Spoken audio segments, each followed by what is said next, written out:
Се враќаме во студиото, како што кажавме, тука е господинот Джелал Хоџих од СДА Македонија. Ке разговараме за политичката слика во земјата. Господине Хоџих, добро дојдовте во студио 10. Благодарам на поканата и поздрав за вашите гледачи. Кога зборуваме за политиката, за она што е актуелно, тоа е последната лидерска средба која беше некомплетна, ајде да речеме, бидејќи тамо не отиде председателот на СДСМ Венко Филипче како најголема опозицијска партија, но тамо произлегоа некои заклучоци. Тамо се разговарало за укинување на техничката влада, за постигнување на консензус околу тоа прашање, околу некои други реформи кои треба да се спроведат, пред се поврзани со европскиот пат. Па еве вака како еден ваш почетен заклучок, како гледате на таа цела лидерска средба? Имаме ли нешто конструктивно што произлезе од неа што би можело да влијае позитивно понатаму? Не гледам нешто конструктивно од таа средба. Таму се начнати теми кои веќе подолго време се дел од јавноста. Како што сами кажавте во прашањето, лидерот на најголемата опозицијска партија не присуствуваше на таа лидерска средба и тоа е резултат веројатно на односот на власта во изминатите година и пол кон опозицијата, да не набројувам на разните испади на премиерот од тоа дека ќе биде некој влечен за уши и разни закани во секоја негова втора, трета изјава.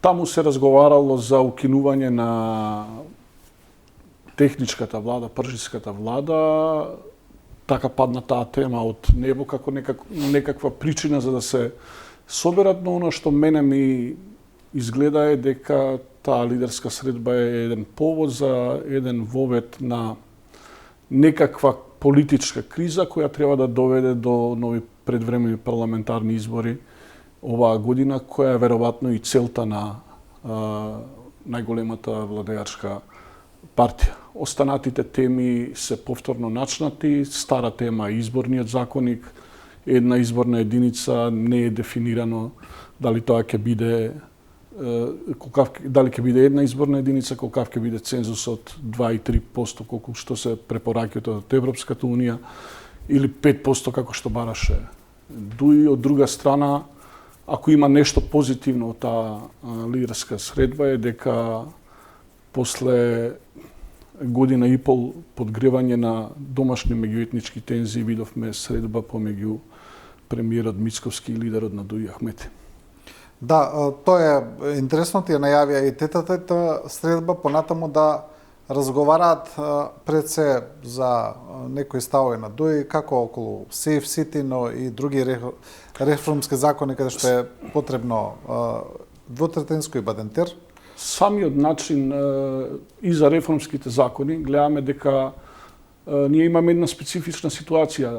Опозицијата во државата ја повикува власта и дава подршка да носи реформски закони кои по правило не се многу популарни во општеството, но со цел да државата се врати на европскиот колосек. Имате власта која го стопира европскиот пат и ја изолира државата.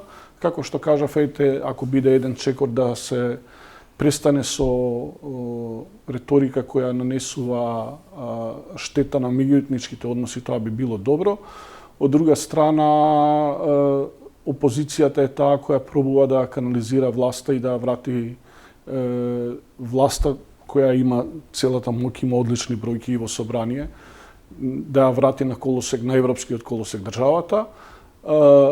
Еве да речеме конкретно околу ова со Safe City, потребата за подобрување на културата во сообраќајот е јасна, но власта направи буквално се до сега без никаква консултација со опозицијата и сега кога има потреба од гласовите на опозиција за да го помине законот, во спротивно ако не го помине, тоа ќе отвори еден друг прашања како е набавена опремата, како се користи, зошто се користи, дали е законски, не е законски.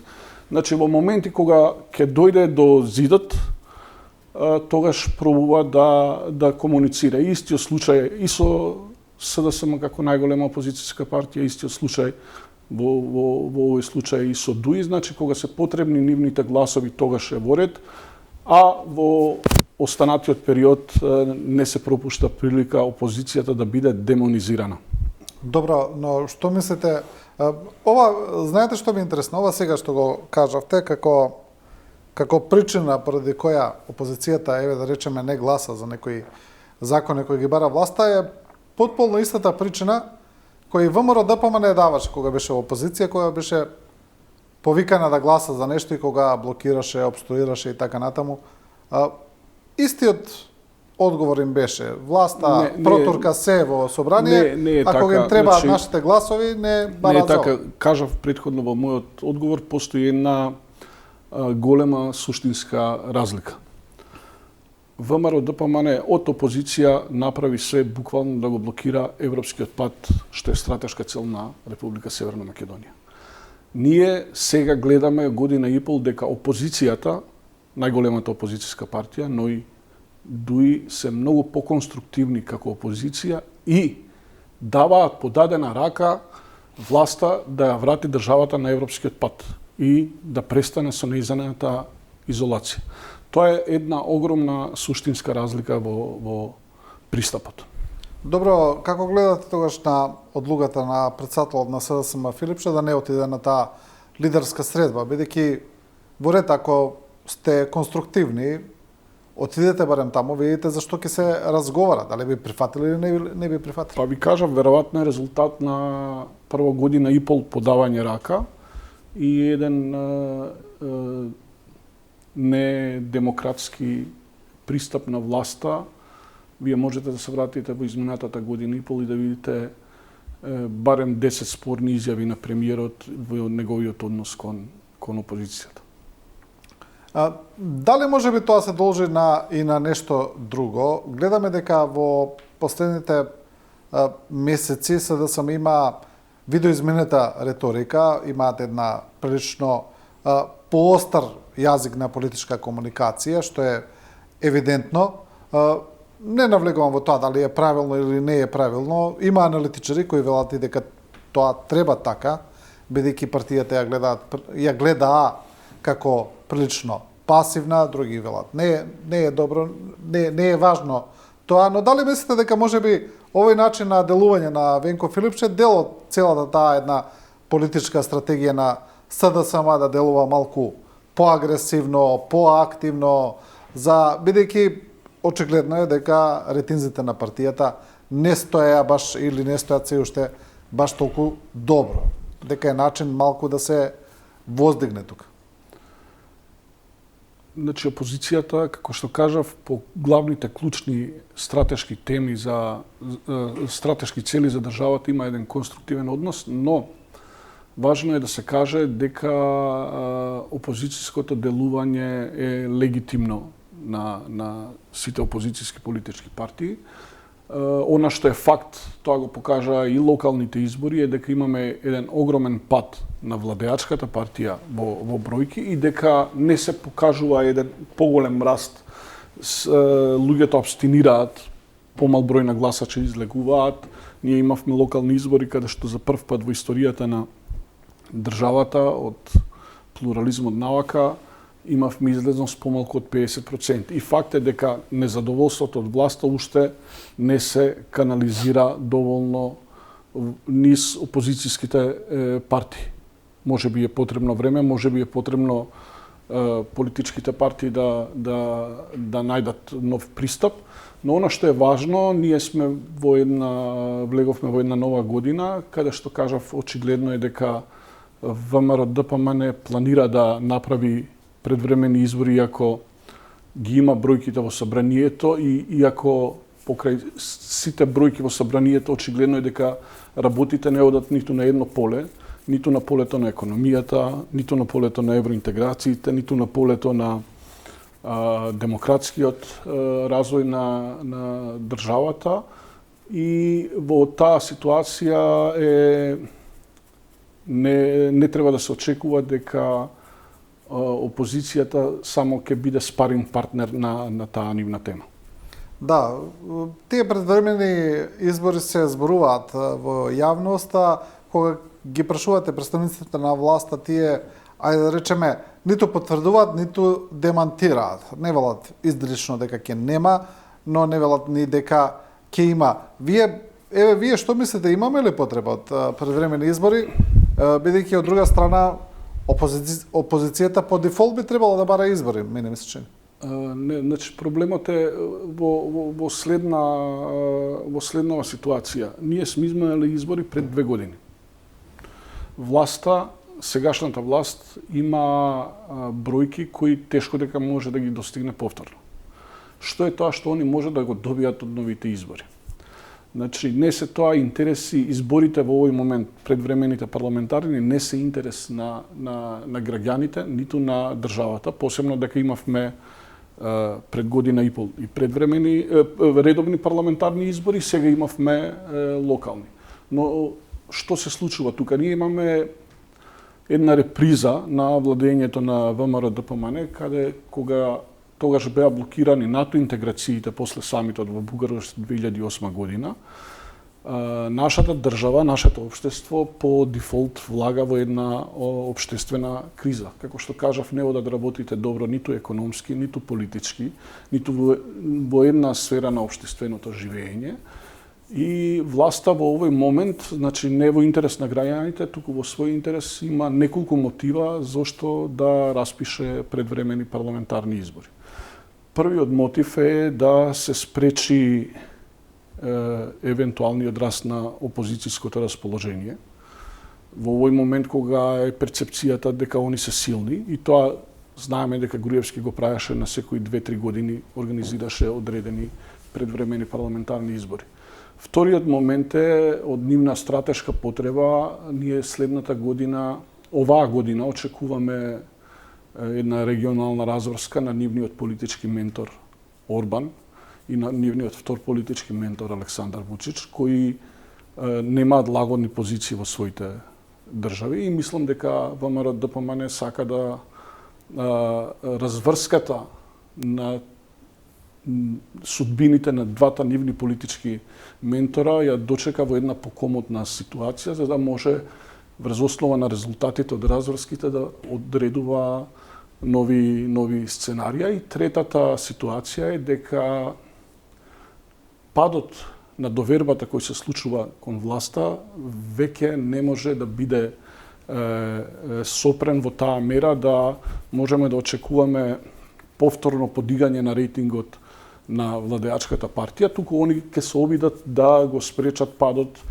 на одредено време, така што ќе направат една нова политичка еуфорија. Ова се 3 мотиви зошто власта би сакала избори кога не ни се потребни во 2026 година, и на сето ова ако го додадете она што го зборува опозицијата, дека после изборите она што беше тема во британските медиуми, власта би пробала да најде начин како да го реализира најавениот кредит од 6 милиарди фунти евра, или како и да беше. 7 милиарди евра. 7 милиарди евра со договорот со Британија. Да, ќе разговараме на таа тема, тука се и тие фамозни мигранти, дали ќе имаме или ќе немаме.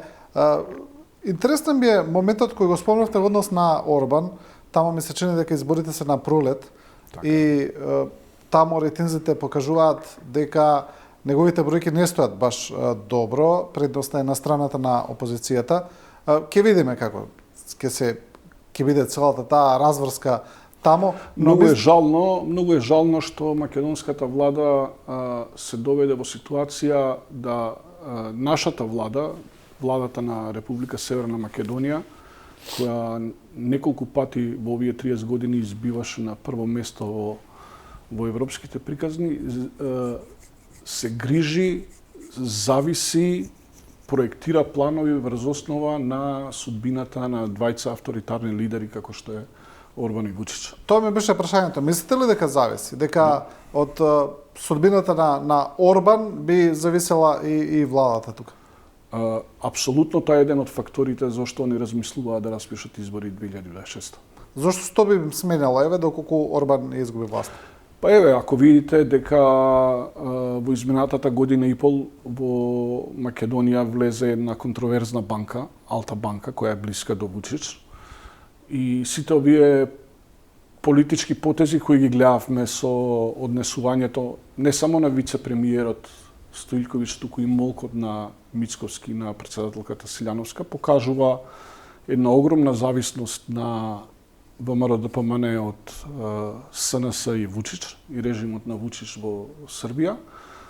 И ако го видите најавениот нов оператор во телекомуникацијските услуги кои доаѓа од Унгарија, тоа се само два моменти кои покажуваат една голема зависност на власта во Скопје. Ако се подсетите на милиардата евра која е позајмена од Унгарската банка, а медиумите и вашите колеги новинари пишуваат дека се работи за кинески пари кои се дојдени преку Унгарската банка, покажува една сериозна зависност на владеачката структура од двајца авторитарни лидери, едниот во Пудин Пешта, вториот во Белград. Да, вие го спомнавте вице-премиерот Стојковиќ, вие како партија имавте жестока реакција на неговото патување во Босна и Херцеговина, каде што присуствуваше на денот на обележување на Република Српска, на ентитетот таму, што таму е незаконски чин во Босна и Херцеговина. Вие жестоко реагиравте на тоа. Зошто?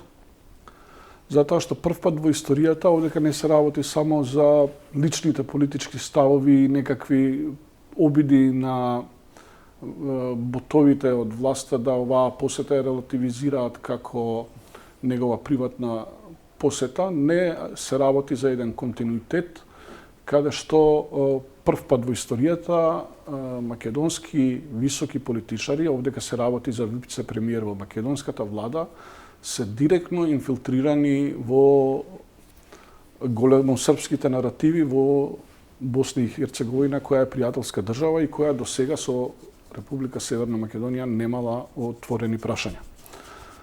Чинот на македонскиот вице-премиер кој отишол во Босна и Херцеговина да слави неуставен, преку Уставниот суд забранет празник, оценет како дискриминаторски врз бошњаците и хрватите.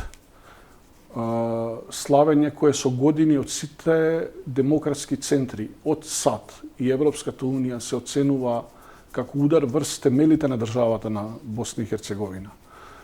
Таму да бидете во друштво на ноќните волци од Русија, кои имаат разни санкции во Европската унија за нивната улога на руската агресија врз Крим во Украина. Па потоа да имате дружење со поранешен политичар од Соединетите Американски држави кој бил осуден за корупција и лежал затвор за тоа. И од сето тоа да идете од позиција на македонски премиер, а таму да се изрекуваат пораки по кој знае кој пат за кој сонува Додик за поделбата на Босна и Херцеговина, покажува дека македонската влада не е како еден инцидент, туку се работи за континуитет во политика. Веќе 2 години, јас ќе ве потсетам на гостувањето на Додик тука во Скопје, каде што негов домакин повторно беше Иван Стоилковиќ, во својство на вице-премиер во влада, пред присуство на премиерот Мицковски и во присуство на амбасадорот на Русија, испрати навреди за бошњаците, негирање на геноцидот и исмевање на геноцидот, потоа испрати анти-НАТО и анти-ЕУ пораки од Скопје. И ние гледаме дека тоа се случува во континуитет и на сите овие реакции, освен несмасните реакции на самиот вице-премиер, вие имате еден молк од премиерот Мицковски и од председателката Гордана Силјановска-Давкова, која исто има ингеренции во надворешната политика и нив не можете никако другачие да ги толкувате, освен како подршка во актот на македонскиот вице-премиер во големосрпските наративи во една пријателска држава. За волја на вистината, тогаш премиерот Мицковски во изјава, потоа бидејќи беше прашан, кажа нешто парафразирам дека тогаш Додик го злоупотребил гостопримството во земјава. Да, апсолутно, но не видовме никакви подобрувања, никакви пораки кон вице-премиерот, кој, ете, да надополнам во низата проблематични работи, во македонските институции беше примен само со ентитетското знаме од Босна и Херцеговина во отсуство на државното знаме на Босна и Херцеговина, и тоа исто така представува еден акт од македонските институции за нарушување на територијалниот суверенитет и интегритет на Босна и Херцеговина. Да, кога зборуваме еве за ЕУ интеграциите, нешто не гледаме дека нешто премногу се случува на тој план, барем не видливо. Освен она што имавме некои изјави од премиерот Мицкоски дека се работи на тоа прашање. Имавме интересна изјава на амбасадорката Агелер пред да биде повлечена, дека таа, како што рече, е сигурна дека се работи на тоа, како да индицираше дека постојат дека има некакви информации, но како што кажа, видливо не гледаме ништо. Мислите ли вие дека еве Македонија или Европската Унија работат на некаков план за одблокирање на нашата евроинтеграција? Јас немам информации дали нешто се случува во позадина. Ја видов таа изјава на амбасадорката Агелер, но она што ние можеме да го видиме е дека апсолутно не постои никаква активност, напротив, од владата и нејзината пропаганда има наративи во кои се демонизира Европската Унија, во кои Северна Македонија се поставува во позиција на жртва и во позиција на жртва на заговор кој доаѓа од Европската Унија и источниот сосед. Втора работа, не можете да најдете конзистентност во изјавите на власта, дури и кога беа опозиција и го блокираа европски пат. Значи, едно време им сметаше бугарите во уставот. Потоа не смета бугарите во уставот, барале некакви гаранции. Потоа зборуваа дека ќе седнат да разговараат и ќе го репреговараат европската рамка со Бугарија. Па откако тоа не можеа, почнаа да се жалат дека од Бугарија не ќе да седнат да разговараат со нив, иако претходно им беше укажано дека Бугарија веќе не е адресата, туку адресата е во Брисел. И ако сакате дел од власта, да речеме од коалицијата Влен, имавме едни други наративи, за 6 месеци ако не почнат преговорите ќе излеземе од власта, видовме дека само Таравари излезе, останатите остана и таа тема се става под тепих. Она што гледаме е дека во меѓувреме Македонија станува една плодна почва за сомнителни инвестиции, како што спомнавме со Алта банка, и тоа покажува дека власта, која во овие година и пол ги наруши односите и со Бугарија, и со Грција, со тоа што некогаш зборува дека Преспанскиот договор е прифатен, па некогаш ја употребуваат Северна Македонија, некогаш не ја употребуваат. Мислам дека добивме една нота од Грција за таа работа. Гледаме дека се заладени односите со пријателска Албанија и единствено со кого развива оваа власт односи е со Србија и со Косово, односно како е поделена коалицијата внатре, ВМРО, ДПМН и ЗНАМ ги форсираат односите со Србија, а министрите албанци од владата ги одржуваат односите со Косово. Така да во таа ситуација, и ако ги земете изјавите, како што кажа, во еден антиевропски наратив кој доаѓаат од владеачката пропаганда, но и од вршителите на највисоките функции, ние сваќаме дека владата комплетно се има, тоа е моја перцепција, комплетно се има откажано од европскиот пат. Мислам дека им е во интерес Република Северна Македонија што подолго да остане во една ваква ситуација, за да можат што повеќе контроверзни и нетранспарентни бизниси да се прават овде. Но во таа ситуација, ако на европскиот пат немаме не се случува ништо, ајде да речеме. Гледаме дека отприлика пораките кои доаѓаат од Брисел се тие. Имате преговарачка рамка, знаете што треба да направите, тоа е тоа. Никој не ни вели дека има веќе што да се разговара тука. И некако Македонија се ослони повеќе на добри односи со Вашингтон, со Доналд Трамп, нели, целата таа приказна, но и тука некако дојде студен туш сега што Македонија е на листата на земји каде што се укинува целосно апликацијата за емигрантски визи. Некако како и таа спона да не оди баш добро. Не оди, иако во моментов ние гледаме за прв пат една голема криза, која иначе и можевме да очекуваме со доаѓањето на Трамп на власт во САД, повторно за председател, за прв пат гледаме еден судир помеѓу Европската Унија како еден партнер во Евроатлантската асоциација и САД како втор партнер и гледаме еден судир, нели, и околу Гренланд и околу други прашања.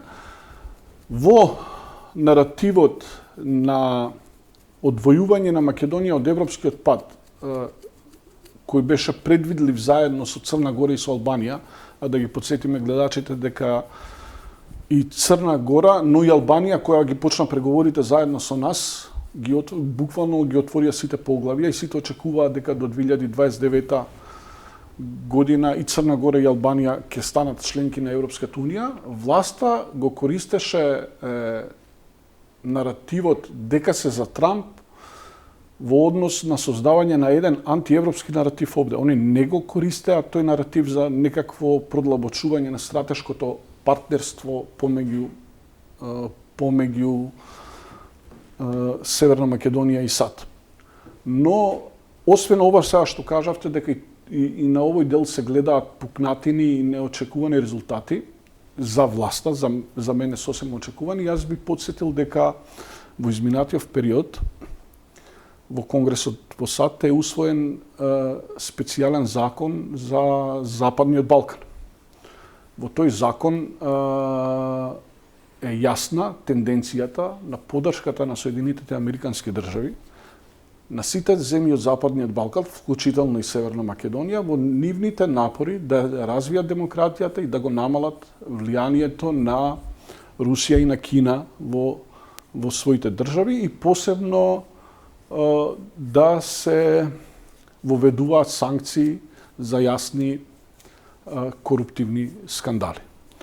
И мислам дека резултатот од това тек дополнително ќе ја изненади власта во Република Северна Македонија. Резултатот кој ќе го гледаме за следните пола година дена во односот на придобивките од тој закон кој е усвоен во САД, а кој ќе биде една поддршка за развојот на демократијата во сите држави од Западниот Балкан.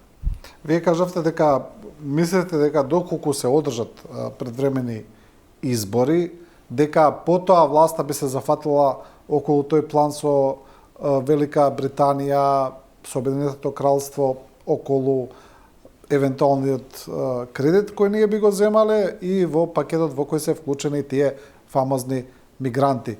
Мислите дека навистина тој план со некакво прифаќање на мигранти во земјава ќе продолжи?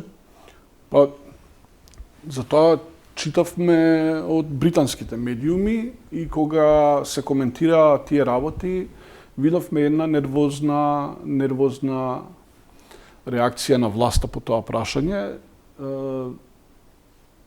како да сака да ја нарушат демократијата и да забранат да се коментираат политички теми, политички случувања во државата. Ја имавте она смешна резолуција во собранието, каде што власта со своето собраниско мнозинство ја осудува критичноста која доаѓа од опозицијата. Еден од моментите за кој збори целата стручна фела е дека Република Северна Македонија имаше проблем да ги остварни очекувањата околу, да речеме, полнење на буџетот во минатата година, доцнеа одредени исплати, дури и социјалните исплати доцнеа во декември и очигледно е дека во тој дел власта има потреба за некаков договор за поголеми пари. Они го негираат тоа, но мислам дека нас праксата ни покажува дека ако власта негира нешто, не значи дека ние треба да и веруваме на зборот. Јас сум убеден дека они после изборите ќе тргнат во таа приказна. Да, ќе видиме за тоа кога зборуваме за регионот, еве вие го спомнавте тој американскиот закон за Западен Балкан, но се чини дека сега цела оваа приказна со Трамп и е тотално нејасна, не само за целиот свет, туку и за регионов, во кој правец ќе се движи таа американска политика. Повлечена е амбасадорката на Соединетите американски држави од Македонија, Агелер. Вашингтон нема амбасадор, ниту во Белград, нема во Приштина, нема во Босна и Херцеговина, нема во Црна Гора, нема амбасадори во целиот регион. Дали ќе назначат нови, ќе видиме, веројатно ќе назначат, но имаше една приказна дека можеби нема да назначат, дека ќе има еден амбасадор во Белград кој би бил за целиот регион. Тоа се неофицијални некакви информации. Дали мислите дека постои тука една опасност од таков еден вакуум простор, бидејќи Не, сега ќе ви кажам зашто. Сакам да кажам зашто. Тука Европската унија во ред, но знаеме дека само таа една булдожер дипломатија или сирова сила на Вашингтон успеала тука да ги реши проблемите, дека Европската унија не е ефикасна во решавање на споровите. Ако нешто гледаме од администрацијата на Трамп во изминатиот период, тоа е дека политиката на интервенционизам е вратена на голема врата. Од друга страна, ако го земете примерот на Босна и Херцеговина, таму Соединетите американски држави уште не номинираа нов амбасадор. Кај нив има одредени процедури кои се проаѓаат, па некогаш кога ќе закочат знае да има одреден период и таков условно кажано вакуум простор, но ја можам да ве уверам дека отправникот на канцеларијата на работите во амбасадата на САД во Босна и Херцеговина е толку активен и толку силно да речеме действуваат во еден стратешки проект кој се нарекува Јужна интерконекција, да мене таа амбасада сега ми изгледа многу поактивна отколку кога имало и назначено амбасадори таму. Значи, за гледачите да објаснам, во Босна и Херцеговина во моментов има усвоено закон и сериозно се работи на Јужна интерконекција. Босна и Херцеговина е комплетно зависна од увозот на плин од Русија и идејата е да со тек на време се префрли на западните ресурси. Така да во таа смисла не очекувам дека ќе се создаде вакуум простор. Од друга страна, охрабрувачки ќе кажам повторно овој закон за поддршка на развојот на демократијата, борбата против корупцијата и борбата против малигното влијание од Кина и од Русија на државите од Западниот Балкан. И затоа мислам дека ние тоа сега го гледаме моментално во Србија, во нивното општество, мислам дека тоа ќе се случува и кај нас. Најголемите путинисти кои преку ноќ стана трамписти, сега повторно се враќаат на позициите против Соединетите американски држави, откако стана јасно дека политиката на САД со интервенционизам е вратена на голема врата. Да, особено после јас го гледам тоа, го гледам тука и тука, го гледам во целиот, па дури има анализа на Блумберг на европско ниво, каде што сите радикални десни партии кои беа на некој начин за Трамп или Трамп отворено ги поддржуваше преку своите сателити, АФД во Германија, Мари Ле Пен во Франција и така натаму. Орбан е стандарден, но интересно е кај овие што беа сега се свртени против Трамп, особено после интервенцијата во Венецуела и после барањето за превземање на Гренланд, каде што европскиот сентимент е изричито против тоа и тие десни партии не може тамо да се дозволат да бидат тука веќе за Трамп после ова Значи, еве, вие тргнавте да ги набројувате овие ултра десни партии. Ете, повторно за вашите гледачи, партијата на Орбан беше во семејството на ИПП и оттаму е буквално со народски кажано избркана и они се во сеата семејство на ултра десни партии, во семејството со АФД, со Ле Пен и така натаму, но ете за жал тоа е друштвото во кое македонската влада нас не носи денеска. И тука е секако и другиот ментор покрај првиот ментор Орбан, вториот ментор е режимот на Александар Вучич во Србија. Што би се случило доколку кој инаку повторно кој инаку поддржувачите на тој режим во Србија владееше еуфорија за доаѓањето на Трамп за претседател на Трамп во Соединетите Американски држави, но да напоменеме дека во законот за државите од Западен Балкан е единствен пример експлицитно споменат режимот на Александар Вучич дека Србија има проблем со демократијата и дека има проблем со одржувањето на фери и демократски избори. Значи и корупција. Експлицитно спомнато како единствен негативен пример во Западниот Балкан. Да. Кога хипотетички би се случило таа некаква неофицијална најава дека Соединетите Американски држави да назначат амбасадор само во Белград, кој би било на некој начин капа за регионот, што би значило тоа? Не верувам во такво сценарио. Не верувам во такво сценарио. Да, Србија ја имаше улогата и ја имаше уште шансата да одигра една позитивна улога во смирување на регионот, но ние што во овој момент гледаме дека Србија и понатаму е цврста на политиката, не што она има одлучено да не ке во Европската унија. И тука имаме уште една спорна изјава од премиерот Стојковиќ кој вели дека Македонија го кажа тоа јавно, дека Македонија треба да влезе во пакет со Србија во Европската унија, а Србија не сака да влезе во Европската унија затоа што не сака да го признае Косово. Зошто не верувам во тоа сценарио? Значи Србија и понатаму, освен својата одлука да не иде према Европската унија, таа буквално со мешање во внатрешните работи, на кое кажав дека за жал и представници на македонските институции се вклучени во тие наративи, како овој случајот во Босна, прават буквално напори да ги стопираат сите околни држави да не го забрзаат својот пат. Со Додик во Босна, со Мандич во Црна Гора, со Српската листа во Косово и веројатно со владата на Мицковски и на Стојковиќ овдека не веројатно, него сигурно тука во Скопје. Дополнително околу празниот вакуум простор, вие видовте дека во овој период продажбата се случи вчера. Србија беше буквално натерана да се откаже од стратешкото партнерство со Русија, така што беше натерана Русија да го продаде својот удел во НИС во поблагата варијанта на унгарскиот МОЛ.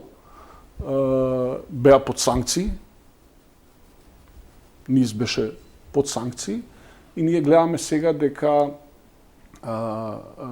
мораше Русија да биде принудена да го продаде својот контролен пакет во нафтената индустрија во Србија. Да, тоа е. Како гледате тогаш на најавите на владата, тоа го каже и министр за надворешни работи Муцунски и премиерот Мицковски во однос на Соединетите Американски држави, кога ги прашаа за визите, кога кажаа дека сепак во брзо време, во скоро време не очекуваат добри вести од Соединетите Американски држави. Што би можеле да бидат тие добри вести? Укинување на визи и што? Дај Боже да е тоа, но ја повторно ќе изразам сомнеш, мене ова ми потсеќа на 6 месеца на влен, ако не почнат преговорите, ќе излеземе од власта. Така ми изгледаат овие најави. Оваа власт веројатно сака да купи повторно време до изборите за следните 6 месеци. Би било добро да видиме некоја добра ситуација со САД. Би го поздравиле тоа. Да, но сега објективно гледано прилично е тешко сега за малите земји како Македонија да навигираат, тешко и за големите земји, не само за малите, во овие светски односи, особено во односите со Соединетите американски држави, Европска унија, НАТО. Го гледаме тоа во ситуацијата околу Гренланд, каде имаме парадокси, каде што сега земјите кои испратија војници на Гренланд во една мисија на НАТО, во обид да ги релаксираат односите со Вашингтон, сега Трамп на тие земји им најави зголемување на царините како одговор на тоа, како дека тие ја поддржуваат Данска. И сега, што би требало да прави една земја како Македонија, која е членка на НАТО, која е земја кандидат за членство во Европската унија, но и која има стратешко партнерство со Соединетите американски држави? Многу едноставно. Ние не треба да влагаме, а за жал владата предводена од премиерот Мицковски и Муцунски, а еве нели са аспирациите на Столниковиќ да води надворешна политика, они одлучија да Македонија се скара со Европската унија. Европската унија е таа лоша која нас не третира праведно и комплетно да се стават во позиција на САД. Јас сметам дека тоа е погрешно. Ние не треба како мала држава да влагаме во судирот меѓу двата сојузници во евроатлантскиот табор од двете страни.